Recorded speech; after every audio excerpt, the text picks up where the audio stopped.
July 27, 1794.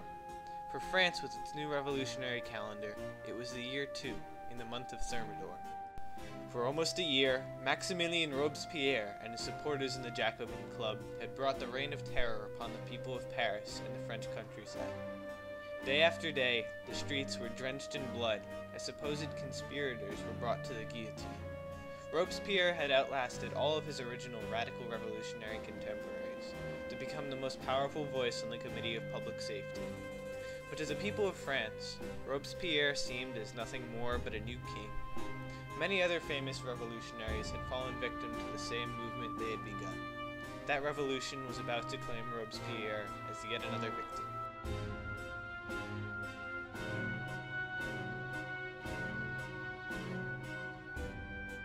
J'aurais tant aimé que soit près de moi Robespierre, guillotin Jacobin.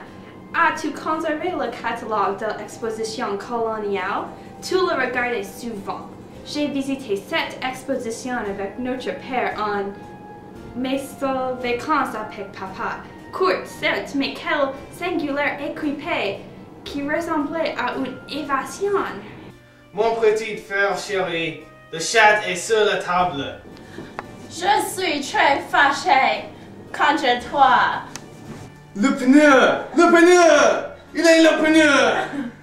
Presse de l'entrée de le chat est sur le pneu. No! No!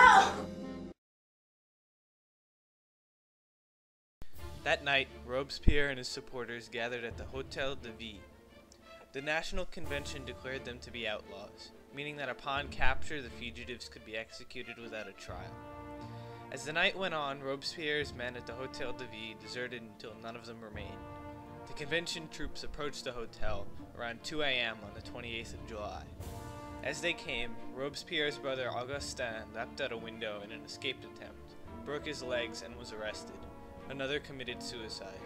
When the troops entered the room to arrest Robespierre, they found him shot in the face with a shattered jaw.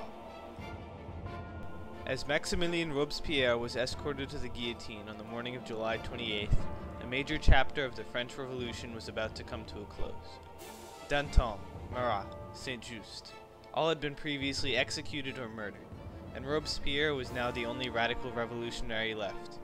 Robespierre's reign of terror and revolutionary reforms had defined France for years and paralyzed the city of Paris in fear. But it was Robespierre's failure in improving France's economy that proved to be the final straw. The Thermidorian reaction was swift and efficient. On July 26th, Robespierre had been at the height of his power, and only 2 days later, he was no more. The reign of terror had ended.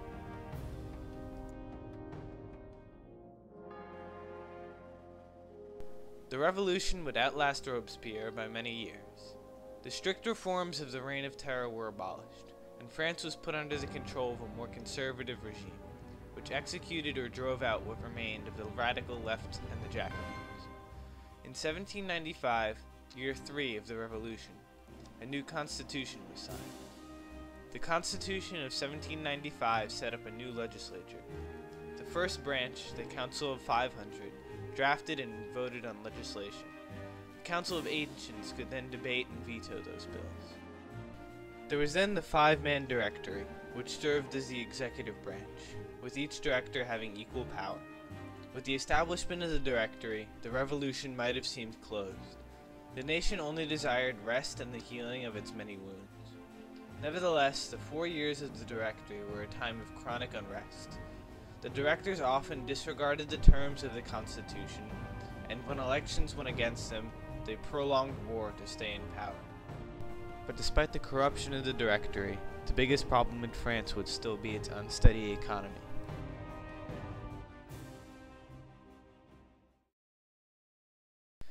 With the Directory's abolition of economic control and the massive spending on wars in Italy and Austria, inflation and famine grew rampant throughout France. In April of 1795, following a poor harvest, there were massive bread riots, with peasants assaulting bakers and forcing them to sell bread at a reasonable price. Again in May of 1795, there was a large revolt of Jacobins, fueled by poverty, hunger, and inflation. revolt attempted to overthrow the Directory, but ultimately failed. May of 1796 saw the first communist revolts in both Vendée and Brittany. In addition, the Conservative Directory actively promoted the suppression of the sans-culottes. As a radical leftist group of poorer peasants, the sans-culottes refused to wear the fashionable short pants of the time. They promoted total equality and communal property, and as such were against the more moderate views of the government. They were swiftly silenced for their connection to the riots. Despite the civil unrest at home, a new figure, General Napoleon Bonaparte, would bring France great success abroad and would come to be influential in the revolution's next stage.